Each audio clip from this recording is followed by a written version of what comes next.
Hi guys, I'm so happy to be here today with you, and we will be in person in the class very soon. Hopefully in fall I will have you in my ideation class. This is just going to be an introduction. So you just watched Dr. Professor Quetta, and this was excellent.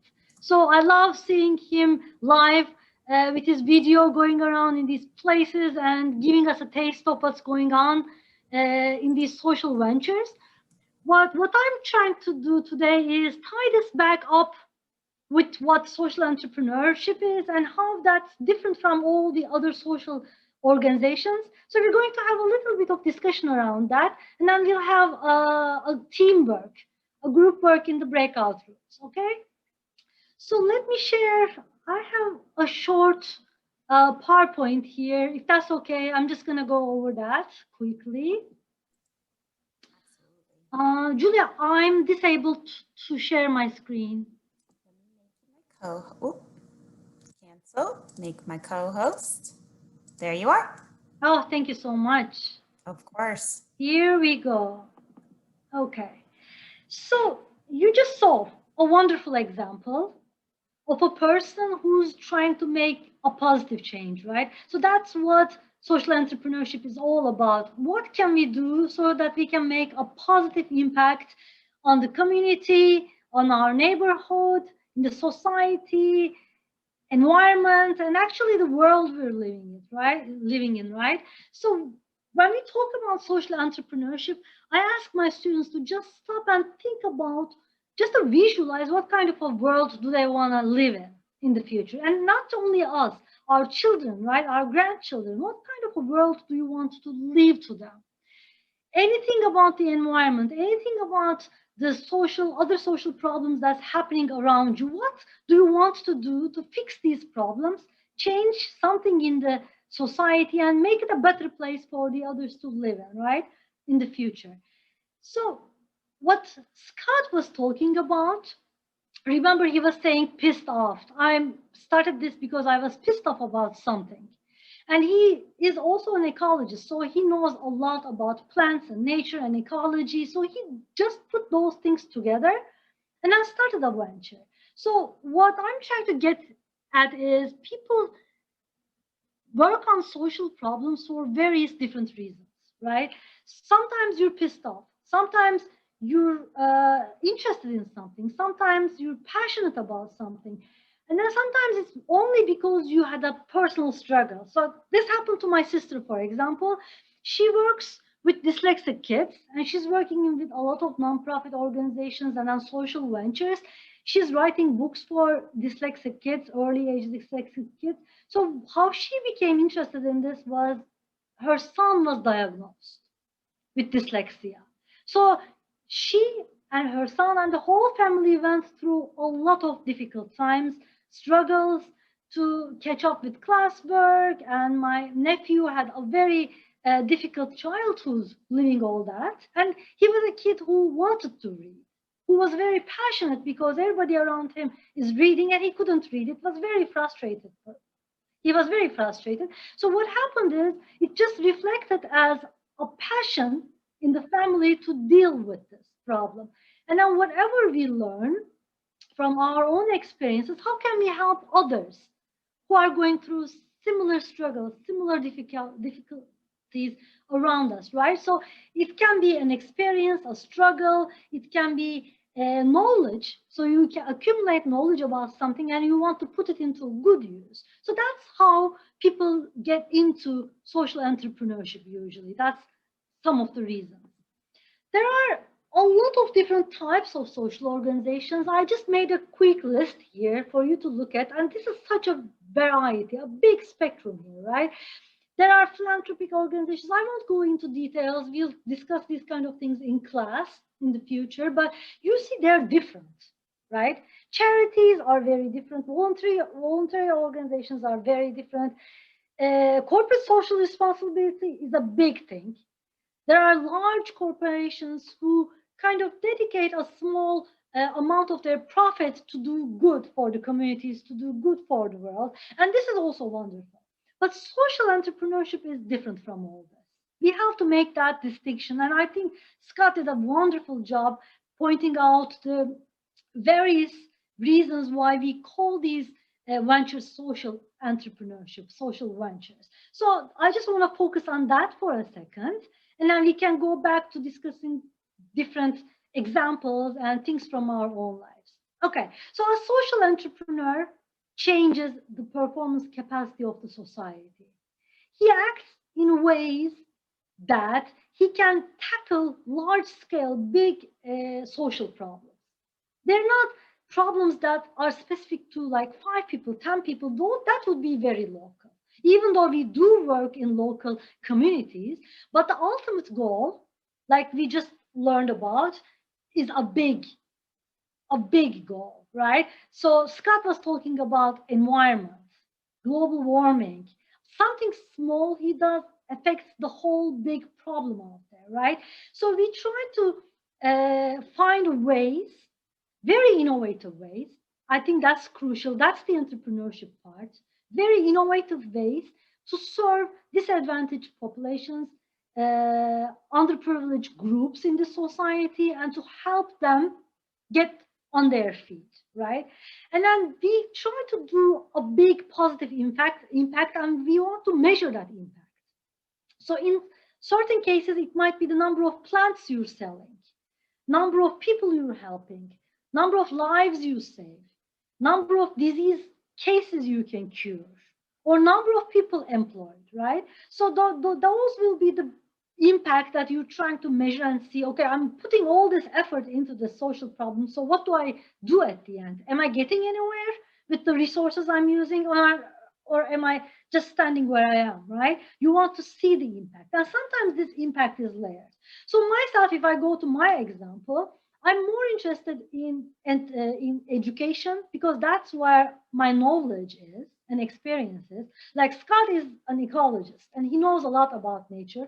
I'm an educator for 21 years now. I've been teaching in higher education. So I want to use that to help people who may get some kind of a help from what I know, right? So what I did in the past is more like uh, come up with education programs, training programs for unemployable people, people who cannot find jobs. That's where my heart goes to because I feel like that's a root cause, one of the root causes. If you can educate people, they will make money. If they can make money, they have better lives. If they're not educated, if they can't find jobs, that means more social problems, maybe drug abuse, abuse at home, other things come with being uneducated and not being able to find a job. So that's my passionate area. I worked for non-profit and profit organizations who are trying to help people in the prisons, for example.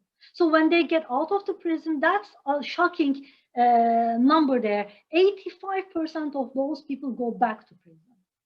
That shouldn't happen. Everybody deserves a second chance, right? So we used to work with people in the prisons to give them like training skills, train them with skills so they can become employable when they get out of there and can have a second chance. So everybody has their own passionate area, their knowledge, whatever you accumulate in life and how you want to put that into use. So I can talk about this forever. I felt like I'm losing track here. So I want to go back to what social entrepreneurship is, right? This is a profitable. I underlined it, Scott underlined it, highlighted it. It has to be profitable so that it can be self-sufficient. So there are examples we can talk about. They get donations from foundations, they get grants. Those are good things, and I'm for that, but that's not sustainable. So I'll give you an example in a few minutes. There comes 2008, and then the financial crisis, and then there's no money because people do not donate anymore. What do? You close the doors, you lock the doors. You want to be profitable, and that's the entrepreneurship part, so that you can make enough money to use it again for the ultimate goal you have in your mind, right? Invest it back into it. So I have a very nice um, social innovation example here. I want to share. Let's see if I'll be able to do it. I'm not the most tech savvy people on the planet. Okay. but I'm pretty sure I'll manage this. If you share a video, make sure you click the button down at the bottom that says share noise, because I always forget that. Yeah, I know. I learned that through. Like that guaranteed I forget to do that. Yeah, I did that now. Okay. So it's a short video. Let's have a look at this. This girl is drinking rainwater that's contaminated with algae. Today, more than 1.1 billion people around the world have no access to clean drinking water. Lack of clean water is a problem especially among people in Africa, where many residents, very often children, get sick because of the water they drink. In developing countries, people spend a total of about 200 million hours a day collecting water from distant, often polluted sources. In rural Africa, some people walk an average of 5 miles every day to wells and haul 5-gallon cans weighing nearly 40 pounds to their homes. Often, collecting water is a burden that falls to women and girls. Because so much time is spent collecting water, girls often cannot go to school. Thanks to an organization called Play Pumps International, 10 million more people in sub-Saharan Africa will be able to drink clean water from a healthy source. The Play Pump water system is a merry-go-round attached to a water pump. As the merry-go-round spins, it pumps clean water up from deep underground and stores it in a huge tank. When people need water, they can just turn on a faucet. Play pump systems are installed usually near schools or in the middle of communities, so it is easy for kids to play there before and after school. Each pump serves up to 2,500 people in a community. The Play Pump water system is manufactured in South Africa and installed by local crews who receive training and a guaranteed job for 10 years.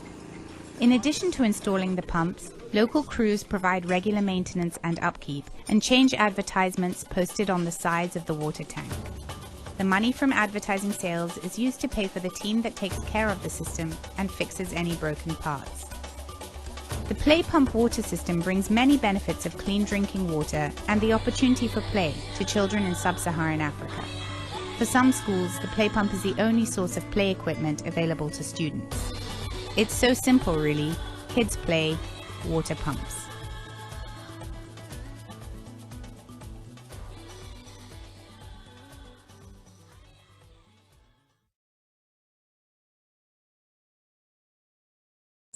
You're muted.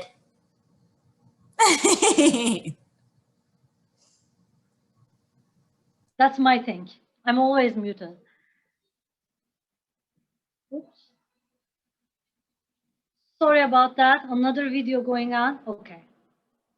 All right. So, isn't that a great idea? An invention. So, somebody in the name of Trevor Field came up with this technology, Play Pump technology. Children spin the wheel. It pumps water from underground resources, and then the water goes to the tank. And then you can actually, I can show you the whole technology here. I have another. Take a look at this. So, wheel spinning, water pumping, putting it in the big tank here, and then you can collect it here. Amazing technology, very good idea. So this actually serves the social innovation we're talking about. So the innovation, the product is directed towards the end goal, clean water. So clean water is one of the root problems, access to clean water. When you don't have that, and then diseases, hygiene problems, people, because they're carrying water around, they can't go to school. There are a lot of side problems that comes with not having access to clean water in these areas. So great innovation, great social mission, meaningful societal impact. We see all that, but unfortunately, this great idea did not work. So this is happening between 2006 and 2010. So they got funded from Case Foundation from US, some of the US organizations, millions of dollars were invested.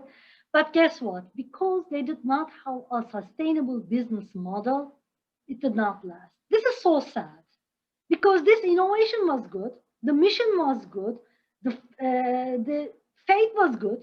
What people was thinking about was everything, intention was good, but the end product, it didn't work. Some of the problems they faced, I made a list. I'm not going to go all over them, but a few of them was children got bored. Nobody thought about that. 2 weeks, and then they were done with the merry-go-round.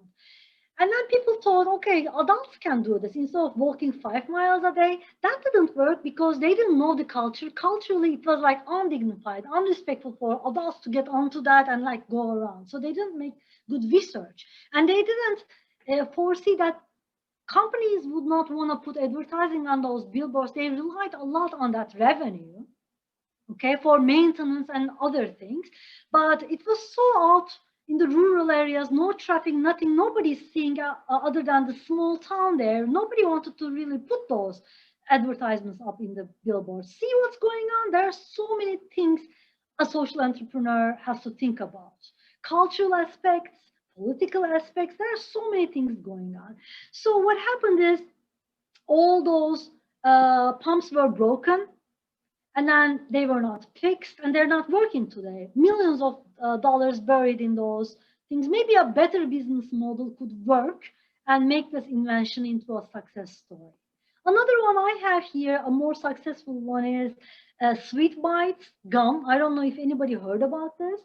So this is a group of students. They've been to my classes a couple of times. They're from UPenn, actually, and one of them went to India for an internship a summer, and then went all over the country and saw in the slums of India that many children had teeth problems, cavities, and dental problems, and they were not very used to brushing their teeth daily. So what happened is she came back and made research. What can I do to help these kids? She figured out that there is something called xylitol, which is a sugar substitute, actually, a chemical compound that is also good for cavities. So she thought, okay, if they don't want to brush their teeth, I can come up with a gum. Children love gum. Children love sweet things. And this sweet thing, instead of being harmful for their teeth, is going to help their teeth to be healthy. So they came up with this gum and built a wonderful business model. I'll talk about this in the classes later. I don't want to spend too much time on this, but theirs was much more successful because they, again, partnered. Remember partnerships from Scott's example? They partnered with local entities. They worked with locals to build a business model that would work for these people. So they kind of got more invested in it. Believe it or not, I came up with this list in less than 5 minutes. Right? There are so many social problems in this world waiting to be solved. We can't maybe solve them 100%, but we want to contribute to the solution of these problems. And these are things that are happening around us, in our communities, all around the world. So actually, what I want to do for the rest of today is to get your feet in the water a little bit here. I want to put you guys randomly into breakout rooms. And I want you to define a social problem that really hurts you, your heart, it touches your heart. It's making you sad and you're passionate about it. So as a group, you might want to discuss a few of them and choose one that you're really interested in. So do 3 things. Define clearly what the social problem is, okay? And then tell us why you think this social problem is critical to solve. And then the third part is very important. Who is being affected? So if you are to work on this social problem, who would be your beneficiary group? Is it going to be an international community, like you want to go and work in India or Africa or, I don't know, China, somewhere around the world? Is it a neighborhood you are going to be helping? Is it a big group of people, or is it a more specified group of people? Like in my case, like people who are in the prisons, right? That's a more targeted, that's a more niche group I'm aiming at, right? So try to discuss it in different ways. Let me stop sharing this so I can see you. Okay, so discuss various problems and then decide that on one that you all feel passionate about. And then when you guys come back, have one spokesperson from the group so you can summarize your discussion and we can talk over it as a group, as a whole group. Does that make sense? Okay. So I think Julia is going to help us here. Yeah. What do you think? 4 groups, 5 groups? 4 is good? I honestly think, Dr. Oz, we might be able to do 4.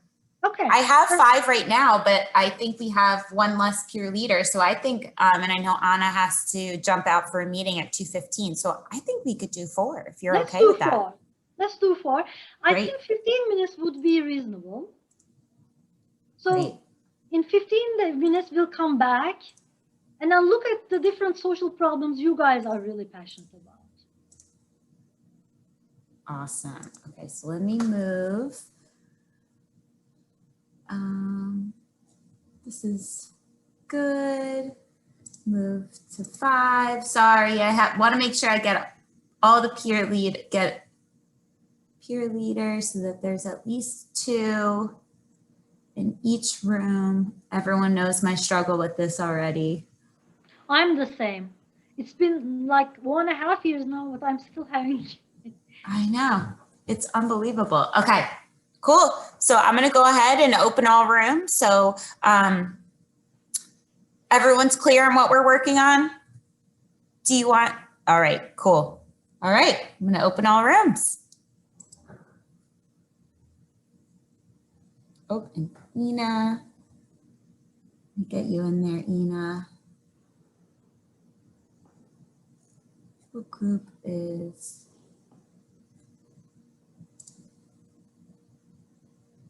All right, there we go.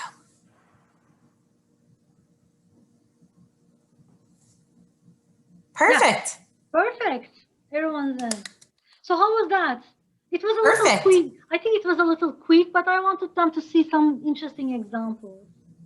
I think that for me, like this is, my first social entrepreneurship lesson in a way. For me, I feel like everything was clear. You laid it out in a way that showed something that looks like it's going to be the best idea, like something that's going to help so many people and why that failed. And I think that is such an important piece because even in the work that I do, right, or even like this camp, right? We had this idea for this camp last year is we want to help these students feel like they have a community. We want them to feel part of something while they're all home. But there were so many problems because we didn't have every part figured out. So I think that's such a good lesson in that it could be the most amazing idea. You have the best intentions, but you got to think of everything. I know. Even if the idea is good, sometimes there are so many components like you were mentioning. I use this as like a case example in class. So let's organize it in this way. Let's go around the groups and see what they discussed and what they came up with, what you guys are interested in. And so maybe Julia was just saying it also gave you a chance to see what others are interested in. Maybe you didn't think about the social problem before and then you just realized how important it was. So let's just go around. I don't know, team 1, do they have a name or how do we call the team? Wait, is it okay if we present first? Because I have to go for... Absolutely, Anna. Yep, go for it. And you're group 1 anyways, so perfect. There you go.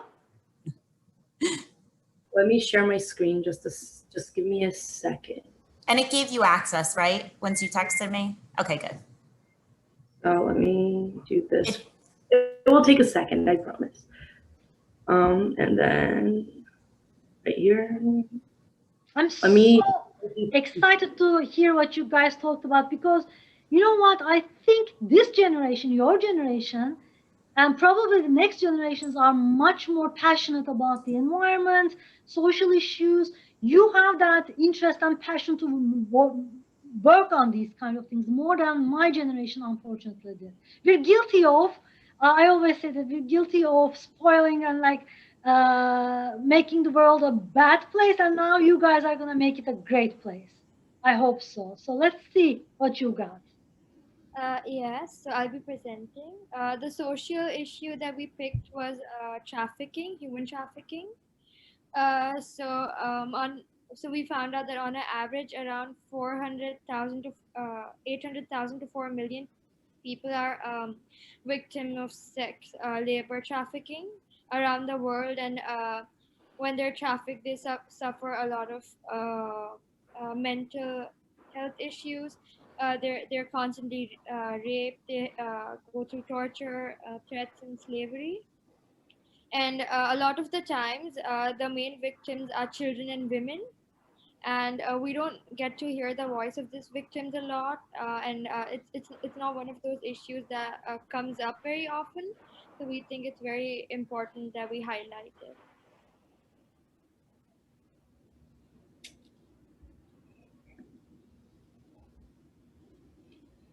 Yeah. I guess, Okay. yeah, just to add on that, like we also, during our meeting, we discussed the way people get trafficked, and it came with a discussion that we should have like talked about this issue because it doesn't really get talked about that much unless you personally know someone that has gotten trafficked. Yeah, absolutely. It's a big problem. I just heard very recently that there's a documentary, I think, a new documentary, 3 episodes in Peacock.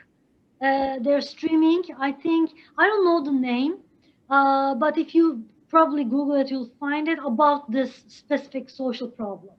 So that's kind of like, I think, to catch attention to what's going on around the world, what people are going through. So this is a big international problem too, right? It's not just like a small local problem. This is huge in some parts of the world. It needs to be kind of taken some attention there, some attention, right? Okay. Did you guys discuss any other problems, or just like you jumped into this one immediately? Did you have like a list or a few different things, or you picked this one immediately? Sorry, I was just answering. We discussed several problems actually, and we picked this one. So some of them were gender inequality and climate change and discrimination and stuff like that. Wonderful. Very good job, guys. And then you got some statistics there. I think that's very important for social entrepreneurs. You know what? It's very important because you want to validate the problem. There's a problem there. And now you want to convince people to invest in your solution, right? So it's very important to give that background information on your research. I always tell my students, whenever you are presenting an idea, first give some research. Okay, what the industry looks like, what the problem looks like, how many people are getting affected, right? Who are these people? So that kind of gives us a better idea about the problem. Thank you so much, Team One and Ananya, right? Am I saying it right? I hope so. Okay, great. Any comments? I was going to say it's very topical with the Olympics, because I know this is something that comes up every 4 years with the Olympics, that there's always a rise in human trafficking during that time. So if you haven't read about that, there's some really interesting articles out there. It's just devastating. So very topical. Thank you, Julia. What about Team Two? Victoria. Victoria. I'm not sure if we were Team Two, but I guess Anyway. I can go speak for on it. behalf of our team. Ours is actually pretty similar in terms of the topic, but I think our group mainly focused on education and education inequality, because from the research I've done, because I'm super passionate about this, once you take care of like education inequality, it helps so many other different issues, including child trafficking, child marriage, child labor. In the video we just watched, that children having to walk, girls having to walk to the water and to and from prevents them from going to school. All these different issues that stem from girls not being able to go to school, menstrual inequality, lack of access to the sanitary needs, such as that. And someone else in our group also mentioned mental health and the stigmas around that, and in the education systems. And I think those are just all related, specifically for girls and not being able to receive an education, having to look after their siblings, having to I don't know, all these different things that all stem from the education systems, not only within the US, but just around the world. So that was kind of what we focused on. I have 1,000 things to say about that. Education solves so many problems. You're right on spot there. So if women can get educated, they can get employed. If they can get employed, they make money. If they can make money, they can stand on their own feet. They don't have to be looked after. It's just like one after the other, one after the other. If they are educated, they can raise their children better, right? So it's like a very layered, that's what I call it, a layered social impact on the society. Educating one person, I read this somewhere, can have an impact on around 80 to 100 different people for various reasons. Neighbors, the rest of the family, your kids, if you raise them in a better environment or with a better economic opportunity than their kids and their kids. This is like a very root problem. That's what we call them, root. There are a few root problems that other problems actually stem out from, right? So education is one of them. Right on spot there. Wonderful. Any other comments on this? You can make comments on other teams' issues too, right? If you want to. No? That's fine too. You'll have a lot of time to speak about them in class anyway. Okay. Team 3. Next team. So there was Anna's group, and then Victoria, I don't remember the peer leaders that were in your group. I can go. Yeah, go for it, Cash. So we talked about a couple different things: climate change, racial inequality. I'm trying to think of the other ones. GM has them written down, but the main one we focused on was biodiversity and the endangerment to like species and different wildlife and plants and stuff like that. And like as like rainforests are getting taken down and like poachers are killing animals, we're seeing less and less species surviving and sustaining. So, and that changes the whole balance of the whole planet, right? You lose one species. There's another documentary, a very good one on this too. You lose one species, and then it again has a layered effect on so many different. Like a domino effect. Yeah, we talked about the chain, the food chain, and everything, and how it all, how everything plays a role. So just losing a like supply or a decrease in supply of one species, can have an impact on how, on another species and everything that goes on. Absolutely. You guys have landed a co-op with Scott right now, I guess. If he was here, he was just offering you to come and work in the institute, right? Yeah, that's what has got us thinking about it for sure. Yeah. That's awesome. Great. Except if they're lanternflies, then you kill them all. That is a species we can demolish from the existence. And if you don't know what I'm talking about, just wait till you live in Philly over the summer, because they're awful. They are infesting the city. It's disgusting. And actually, this is a little off topic, but it's kind of with biodiversity in a way. Yesterday at a local park near me in North Philly, I live in North Philly, they had this education opportunity for the kids in the neighborhood where they brought in all of these goats. And they educate the kids on how the goats are so important for the ecosystem. And they did a goat play, and they had someone dress up as a lanternfly, and they told this whole story about how the goats are helping our environment because they're eating all the lanternflies. And so I just thought that was a cute little story there. That's wonderful. Yeah, it was cute. Awesome. Thank you, Cash. Okay, we have one more group to go, right? Thank you, Cash. I don't know who is the other group because I already put you in your groups for the next session. So whoever was the spokesperson, Amanda? I don't think we picked a spokesperson, but we talked about a couple things. Like we talked about women in prisons not having access to like menstrual care and stuff like that. And then Noman brought up, is that how you say your name? Noman? Noman. Noman like brought up a good point about how like menstrual cups are like more sustainable than like tampons and pads and stuff. And then we were thinking like there could be this brand that's sustainable like menstrual care, and like when you buy something, like they donate it to a care package to like females who are incarcerated to give them like proper menstrual care. Excellent. I have an example for this one too. I'll share in class when you guys have a class with me. That's wonderful. Did you talk about any other social issues or directly started to talk about this one? Talked about like drug use too, and like homelessness. Okay. And like